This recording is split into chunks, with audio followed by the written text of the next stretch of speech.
안녕하세요. 마인드 강사 김동식입니다. 오늘 여러분들과 또 이렇게 뵙게 돼서 반갑습니다. 먼저 화면을 이렇게 공유하고 여러분들과 말씀 나누겠습니다. 예, 제가 오늘 여러분들에게 드리고자 하는 강의는요, 4점입니다. 이 4점은 단어 그대로요, 죽은 사에서 점, 이제 포인트라는 점이죠. 4점은 주요로 유산소 운동 중 겪는 고비를 가리켜 말합니다. 우리가 넘어야 할 인생의 고비와 매우 흡사합니다. 누구나 모두 꼭 넘어야 할 인생의 고비이기에 비록 약간은 좀 무거운 지목이지만은 모두에게 꼭 필요하기 때문에 오늘 여러분과 이 주제로 말씀을 나누고자 합니다.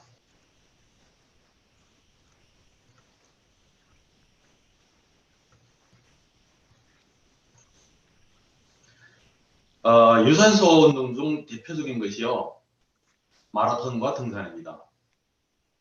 재미삼아 뒷산에 올라갔다 이러는 그런 등산 말고요, 예, 아주 이제 높은 산을 등산하는 그런 운동입니다. 먼저 이제 마라톤을 말씀드리겠습니다. 마라톤은요, 기본 26마일 정도를 뛰는 그런 아주 먼 거리를 뛰는 운동이거든요. 그 가운데 보스턴 마라톤 경기가 있습니다. 세계 4대 마라톤 경기에 속하는 그런 경기인데요. 한때는 참가자가 근 38,700명에 도달했다고 합니다. 그러나 나중에는 어떤 제한 조건을 이제 내세워서 15,000명으로 이제 줄이고 있거든요, 참가 인원 수를. 한국에서도 여러 번 이 경기에 참석해서 금메달 3개나 획득했고요. 그 가운데 우리가 잘 아는 이봉주 선수도 거기서 우승을 딴 적이 있습니다. 마라톤 선수들이요, 이 전력을 다해서 뛰다 보면은 어느 순간 숨이 막히고 목이 타들어오고 또 막 배가 아프고 옆구리가 걸리고 심지어 심한 두통이 동반하면서 다리가 철근처럼 무거워진다고 합니다. 그래서 더 이상 달릴 수 없는 지경에 도달하는데요. 그때 이 몸과 마음이 이런 한계 상태에 이르는 것을 4점이라고 합니다. 그 4점을 넘기지 못하면은 포기하면서 중간에 나고할 수밖에 없겠죠. 근데 이 4점을 넘기면은 그 다음부터 내 몸이 뛰는 것이 아니라 마치 구름 위를 홀 나는 듯한 그런 느낌이라고 합니다. 그것이 바로 세컨드 윈드라고 합니다. 어떤 일종의 환각 증상이라고 하는데요. 그래서 많은 사람들이 이 마라톤에 빠진다고 합니다. 제 주위에도 여러분 마라톤에 아주 즐기는 분이 계시는데요. 그분들과 이 마라톤에 대해서 잠깐 얘기를 나눠본 적이 있습니다. 처음에 시작할 때는요, 이 4점에 도달할 때는 그렇게 힘들대요. 수없이 포기하고 싶고 했는데, 그러나 그 4점을 넘는 순간 그때부터 그 느끼는 그 즐거움, 그 기쁨, 행복이요, 어떤 말로도 표현할 수 없답니다. 그래서 그분들은 일주일에 한 번 내지 2번씩 꼭 가서 마라톤을 뛴다고 합니다. 그리고 또 등산하면서 이런 4점에 만나게 되는데요. 우리가 등산하면은 바로 머리에 떠오르는 사람이 누구죠? 바로 엄홍길 산악인입니다. 이분은요, 여러 번 히말라야산 8,000m 이상의 봉우리 14좌를 정복한 사람이라고 합니다. 대단하신 분이죠. 이 등산도요, 시작한 지 한 30분에서 1시간쯤 지나면은 4점을 겪는다고 합니다. 앞에 제가 말씀드린 그런 증상과 똑같은 증상을 겪는데요. 그러나 등산 교본에는요, 꼭 명시하기를 절대 1분 이상 쉬면 안 된답니다. 잠깐 쉬더라도 배낭을 맨 채로 잠깐 1분쯤 쉬다가 계속 등산해야 한다고 합니다. 만약에 늘어져서 쉬버리면은 그 다음에 오는 그 다른 사점을 만날 때는 엄청 어려운 사점이기 때문에 그 사점을 뛰어넘기가 더욱 힘든다고 합니다. 우리는 인생을 마라톤에 비유하죠. 각 개인마다 서로 다른 사점이 인생의 길에서 기다리고 있습니다. 끊임없는 오르막과 내리막이 교차해 다가오고 어느 순간에는 절망과 고통으로 인해 주저앉고 싶을 때가 정말 많습니다. 더군다나 요즘엔 100세 시대가 아닙니까? 현재는 나이가 이전보다 훨씬 길어졌지요. 그래서 나이가 길다 보니 따라서 이 많은 또 사점이 또 우리를 만나게 됩니다. 우리가 동영상 하나를 함께 보고 같이 또 강의를 이어나가겠습니다.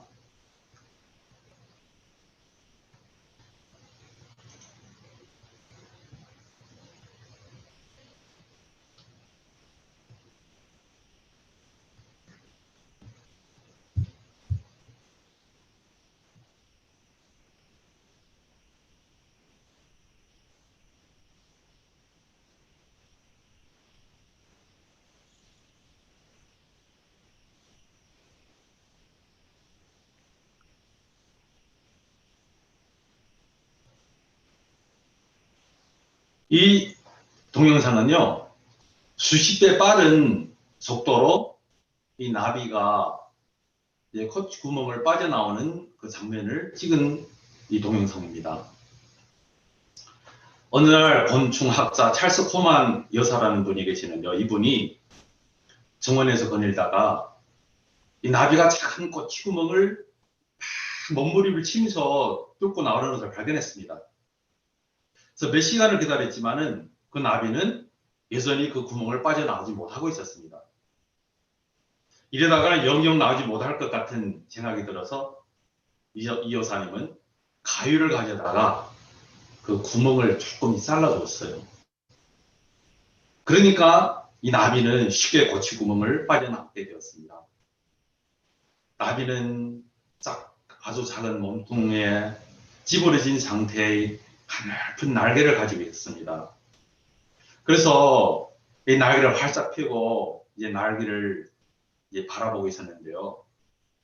하지만 실망스럽게도 그 나비는 계속 말라 비틀어진 몸뚱아리와 찌그러진 날개를 지닌 채 날개를 질질 끄며 바닥을 왔다 갔다 하다 막 결코 날지 못하고 죽어버렸습니다. 이 찰스 코만 여사는 나름대로 친절과 호의를 베풀었지만 사실상 나비에게는 치명적인 상처를 주게 된 것입니다. 나비가 고치의 작은 구멍을 애써 나오면서 안간 힘을 써서 빠져나오면서 앞으로 살아갈 수 있는 과정이 필요했기 때문에 그 만들어 놓은 과정이었죠.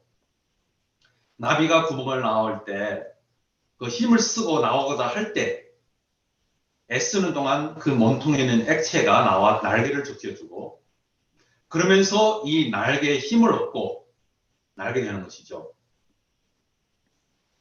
날아오르기 위해 인내하는 이 작은 애벌레처럼 어쩌면 길게는 우리 삶이 이 같은 과정일 수 있습니다. 지금은 힘들지만은 앞으로 더 좋은 세상을 살기 위해 함이 아닐까요? 계란이 있습니다. 계란은 만약에 외부의 충격으로 인해 깨지면은요, 짐승이나 혹은 사람의 먹잇감이 될 수밖에 없습니다. 그러나 안에서 스스로 깨고 나오면은 놀라운 생명을 갖게 되지요. 우리가 어려움에 좌우당하며 끌려가는 사람이 되지 말고 내가 어려움을 좌우하며 끌고 가는 사람이 되기를 바랍니다. 그렇지 않으면요, 우리는 세상의 먹잇감이 될 수밖에 없죠. 이 독수리는요, 수명이 60에서 70년이라고 합니다. 우리가 가끔 하늘에 유유히 날아다니는 이 독수리를 보면서 와, 정말 멋있다. 예? 나도 저렇게 하면 날고 싶다 하는 그런 마음이 들지 않습니까? 그러나 그 창공을 자유롭게 날아다니는 그 모습 뒤에는요, 수많은 고비를 넘긴 과정이 있습니다. 독수리는 이 둥지를 가까지는 절벽이나 혹은 아주 높은 나무 위에 둥지를 튼다고 합니다. 그리고 이제 알을 거기다 낳고 또 이제 알에서 독수리 새끼가 부화됩니다. 그러면은 어미 독수리는 부지런히 이제 먹을 것을 잡아다가 날아다가 이제 먹이죠. 어느 정도 크다 보면은 몸에 털이 나오고 또 날개에 또 깃털이 자라고 그러면서 이제 날 수 있는 때가 됩니다. 그러나 이 독수리 새끼는요, 날려고 하지 않는 거예요. 왜요? 보금자리가 좋기 때문에. 또 엄마가 먹을 것을 계속 날라다 주기 때문에 걱정이 없는 거예요. 그러나 어미 독수리는 그것을 허락지 않습니다. 이 날개로 둥지를 치고 부리로 이 새끼 독수리를 바깥으로 미루고 그러면서 결국은 바깥으로 떨어뜨리는데요. 새끼 독수리는 나수고 하면서 이 날개를 막 퍼득이는데요. 그래서 땅에 떨어질 무렵 이 어미 독수리는 내려가서 어깨에 날개로 받치고 다시 둥지로 올라옵니다. 이렇게 수없이 반복을 하면서 결국은 이 새끼 독수리가 날 수가 있는 거예요. 그리고 얼마 지나지 않아서 이 새끼 독수리는 어미 독수리를 떠나서 혼자 살 수 있게 되는 것이죠. 만약에 이런 과정을 겪지 않으면은 이런 고비를 넘지 않으면은 절대 창공을 자유롭게 누릴 수가 없지요. 이 칼은요, 철도 나무 베듯이 자른다고 합니다. 날카로운 칼일수록요, 수많은 단련을 거친 것을 우리가 압니다. 대장장이의 손에 의하여 이 철은 찬물과 뜨거운 풀물 속에서 수없이 반복을 하면서 넣었다가 뺐다 또 망치로 두드리면서 강한 철로 변하고 또 이렇게 아주 멋있는 칼로 만들어지는 겁니다. 저는 김율 저자의 나는 인생의 고비마다 한 편씩 산다는 책을 읽었습니다. 아주 인상 깊게 읽었는데요. 이 책은 끝이라고 생각하는 순간 살아있는 한 다시 희망의 꽃을 핀다는 메시지를 23명의 사람의 아주 진실적인 그 이야기를 통해서 전하고자 합니다. 이들은 하나처럼 똑같이 살면서 인생의 고비를 겪은 사람들이죠. 아프고 힘든 시간을 보내며 인생이 송두리째 흔들리기도 하고 다시 일어서지 못할 정도로 깊은 절망의 늪에서 빠지기도 했던 사례들을 기록했습니다. 그 일일이 제가 여기서 시간이 없어 말씀드리지 못하지만은 그러나 저는 이 제목이 정말 좋았습니다. 인생의 고비마다 한 뼘씩 살한다. 정말 우리의 인생을 이 한마디에 단축시켜 놨습니다.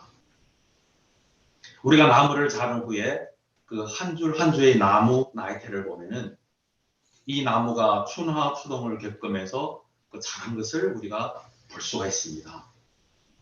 추운 겨울에 잎이 다 떨어지고 앙상한 나무 줄기 모양으로 있어서 우리가 보기에는 죽은 것 같지만은 다시 내년에 더 크게 자라기 위해서 준비하고 있는 과정이 아닐까요?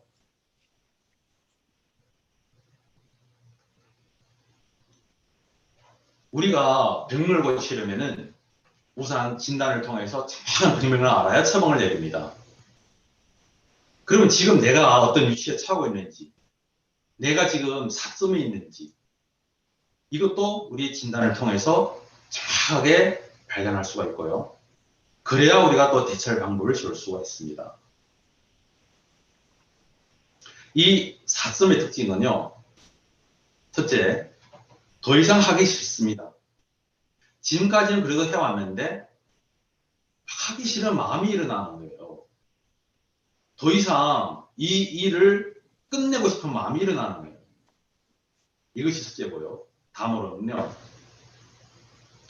평소에 일이 잘 되는 일도 뜻대로 되지 않습니다. 지금까지는 괜찮게 해왔는데 왜 일이 잘 안 풀리지? 왜 일이 계속 꼬이지?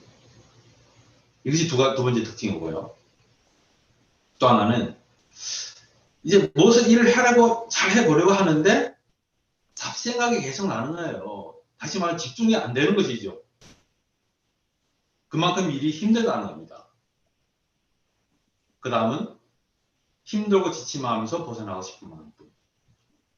빨리 일을 끝내든지 아니면은 그만두든지 하면서 이제는 더 이상 하고 싶지 않고 끝내고 싶은 마음. 그 마음이고요. 다음은 그 일에 대해 생각하기도 싫다. 이제는 막 생각하기도 싫은 거예요. 생각하면은 막 걱정이 일어나고 두려움이 일어나고 근심이 일어나니까 마음에서 계속 그 길에 대한 회피하는 마음이 일어납니다. 사삼에 이르면은 이 5가지가 모두 똑같이 내 마음에 있을 수는 있지 않습니다. 그러나 이 가운데서 한 가지 혹은 2가지만 마음에 이런 마음이 있으면은 사점이라고 볼 수가 있죠. 그러면은 우리가 사점이라는 것을 알면은 그것을 극복하고 또 그것을 이기는 방법도 알아야 되겠죠. 우리 다음에는 그 방법을 한번 살펴보겠습니다. 첫째, 새우잠을 자더라도 고려꿈을 꾸어라. 이런 말이 있습니다. 이 산이 있습니다. 화면에 보면 산이 있는데요.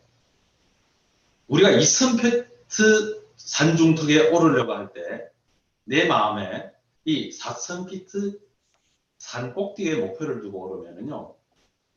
내 자신도 모르게 언젠가는 산중턱에 오는 제 자신을 발견할 수가 있습니다. 별로 부담 없이 산중턱에 도달하는 것이죠. 호랑이를 그리려 노력하면요. 최소한 고양이는 나옵니다. 그러나 내가 고양이를 그리려고 하면은 잘 아무것도 못 그리지요. 우리가 물건을 들 때 30파운드가 되는 물건을 들 때 만약에 40파운드의 힘을 주고 이 물건을 들면은 아주 쉽게 들 수가 있습니다. 그러나 30파운드의 물건인데 20파운드의 힘을 주고 이것을 들려고 하면은 잘못하면은 허리가 상합니다. 때문에 힘을 조금 더 주고 물건을 드는 것이 우리의 몸에 혹은 허리에 안전하다는 것이죠. 두 번째로, 내가 현재 보이는 것이 정말 안 좋은 것인가? 우리는 살면서 참 많은 일을 만납니다. 안 좋은 일을 많이 만나죠. 그런데 이 안 좋은 일을 만날 때 우리는 바로 마음에 드는 것이 낙심 혹은 실망 이런 것이 쉽게 들죠. 그런데 우리가 보는 불완전한 감각, 우리의 어떤 눈으로 보는 이것이 정말 내 생각은 인간의 무지에 불과하다는 우리가 알아야 합니다. 대표적인 성구가 있는데요. 바로 세영지마입니다. 옛날 중국 북쪽 변방에 한 노인이 살았습니다. 이 노인은 말을 기르는데요. 어느 날 이 말이 달아나 버렸습니다. 그러니 마을 사람들이 와서 위로하는 거예요. 아이고 정말 안 됐네요.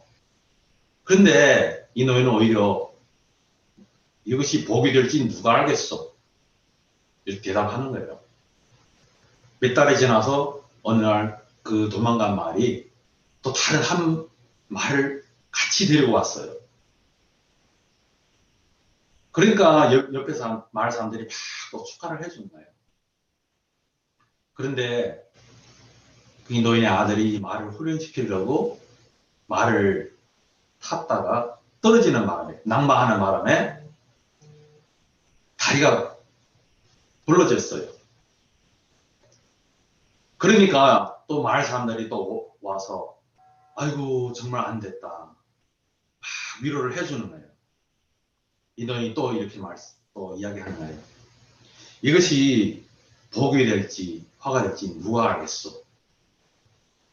얼마 지나지 않아 조정에서 군인을 모집하러 이 마을에 왔습니다.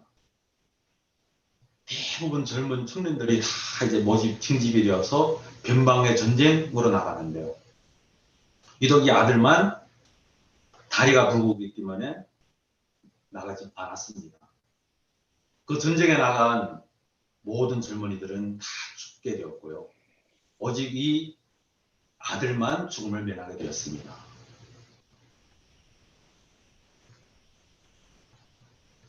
다음은요, 목표를 이루었을 때 상상해 본다. 인생은 10중 8구는 만족스럽지 못하다고 합니다. 그러나 어떤 사람들은요, 낙관적으로 고비를 대하고 어떤 사람들은 죽지 못해 삽니다. 어떤 사람들은 환난을 한 단계 올라가는 디딤돌로 직면하고 어떤 사람은 그것을 원수로 여깁니다. 자신의 발밑은 항상 가파른 길이라고 생각하고 다른 사람의 길을 밑은 평탄한 거로 보이죠. 그것은 왜 그런지 아십니까? 바로 자신의 발만 보는 겁니다. 한 번도 멀리 쳐다보지 않았기 때문입니다.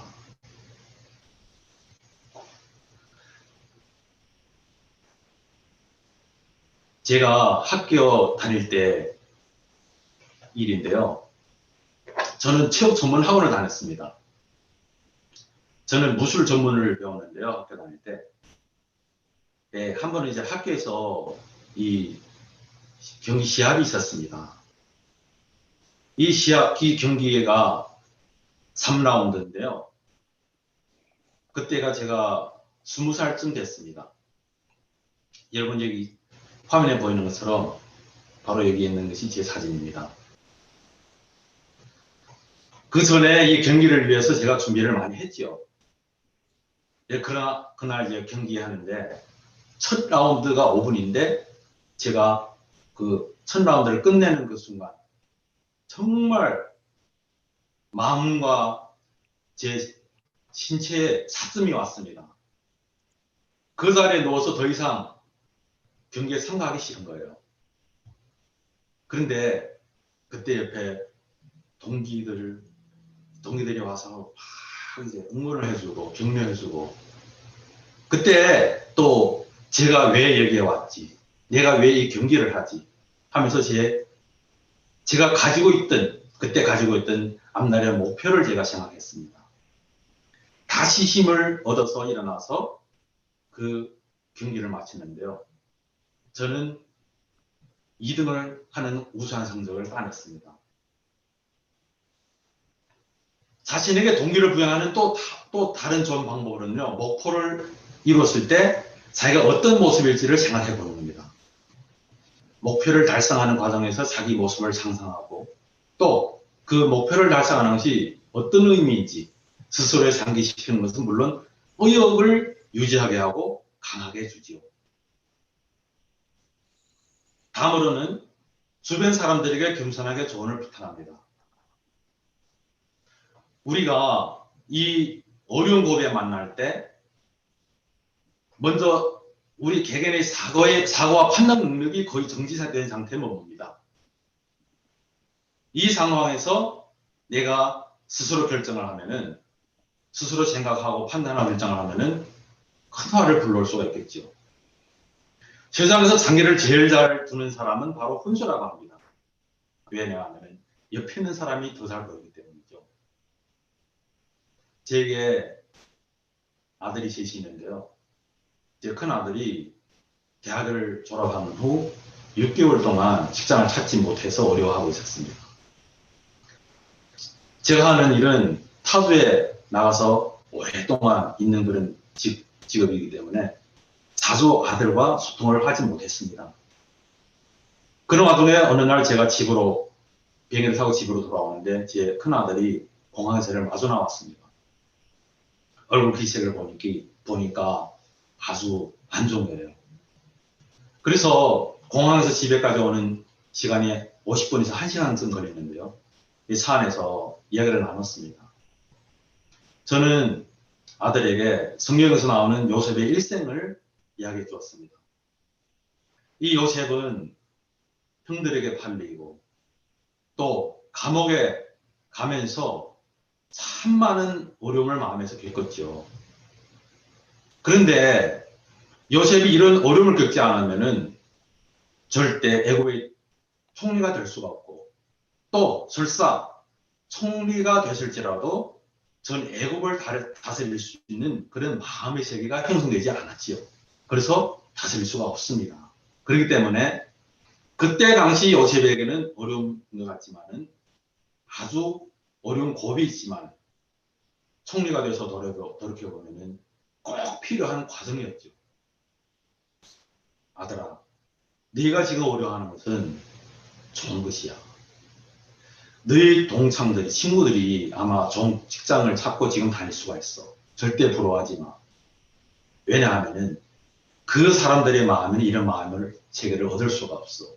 앞으로 몇 년 후 같은 어려움을 만날 때 너는 이길 수 있는 마음이 있지만은 그들은 이길 수가 있는 마음이 없어. 때문에 지금 어려움은 되게 좋은 것이야. 이렇게 말을 해 주었습니다. 그 후에 바로 마음에서 벗어나서, 어려운 마음에서 벗어나서 얼마 후 자기 맞는 직장을 얻었습니다. 자, 금방 제가 말씀드린 몇 가지를 다시 한번 보겠습니다. 첫째, 제오잠을 자더라도 어려 꿈을 꾸어라. 두 번째, 내가 현재 보이는 것이 정말 안 좋은 것인가. 셋째, 목표를 이루어질 때 상상해 본다. 넷째, 주변 사람들에게 겸손하게 조언을 부탁한다. 이 네 가지를 여러분 마음에 꼭 기억하시고 사점을 만났을 때, 어려움을 만났을 때 꼭 하나하나 그대로 시행해 보십시오. 꼭 사점을 이기고 이 고비를 뛰어넘을 수가 있습니다. 우리는 사점을 만나면 절망과 희망 한 가지를 선택합니다. 이 고난을 극복하고 맞이하게 되는 즐거움을 맛본 사람은요, 이 즐거움에 도취하게 되고요. 그 즐거움을 맛보기 위해서 지속적으로 노력을 하게 됩니다. 실패한 사람과 성공한 사람의 차이는 바로 이 차점의 차이입니다. 당신은 성공하는 삶을 살고 싶다면 당신의 그 정신을 집중하여 당신이 하는 일에 차점을 맛보고 극복해내야 합니다. 때문에 여러분은 세컨 원더를 꼭 경험해야 합니다. 차점을 지나면 훨씬 수월하게 해나갈 수 있는 놀라운 힘을 느낄 수가 있죠. 이 힘을 자주 느끼고 활용하는 사람은 세컨 원더를 경험하는 것이 매우 수월합니다. 더 이상 하기 싫은 고통의 지점에서 멈추지 마십시오. 조금씩이라도 계속 도전하고 전진하세요. 자점을 겪은 후에 기쁨을 조금씩 느낄 수가 있습니다. 따라서 인생이 즐겁고 행복해집니다. 이 강의를 듣는 모든 분들이 삶의 자점을 극복하고 즐겁고 행복하시기를 바랍니다. 제 강의는 이것으로 마치겠습니다. 감사합니다.